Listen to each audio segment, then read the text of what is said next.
Yaani nimekwambia vulia maviatu yako nje. Umeingia nao ndani anatoa harufu, yaani anatoa harufu hatari. Kwani umeingia nao ndani? Wewe ukoje? Hebu yapeleke nje huko. Lakini mke wangu kwani shida iko wapi? Wewe shida uioni au? Hiyo harufu inatoka uisikii au dharau?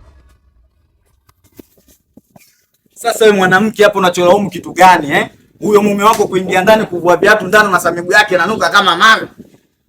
Wakati hiyo miguu inanuka kwa sababu yako, anatoka saa 12 alfajiri, kaivaa buti, kalishindilia buti. Mpaka saa 12 jioni wa mguu unakosa kunuka hivyo. Wewe ndio ungetakiwa jukumu lako uchukue beseni, vimaji vya moto, vuguvugu, umkande kande huko kwa maneno mazuri. Karudi kazini unampokea kwa kishindo cha maneno. Kazini kalaa, nyumbani kalaa.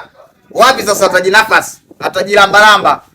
Mbona wanawake jamani mnakosea wenzenu wanaume ndio maana tunakufa mapema. Tumetoka kazini waende umetufokea wa China. Huku tena tunakuja mnatuambia miguu yetu inanuka tufanyeje?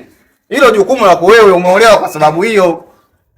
Umkande kande viguu vimaji vya vuguvugu viliki kidogo, huku pole mume wangu na kazi na majukumu. Wewe tena unaingia miatu ndani, guu lako linanuka kama kimbala tembo. Halo. Ndio nini? Mfanya majukumu yako bwana hayo. Hujawahi kwa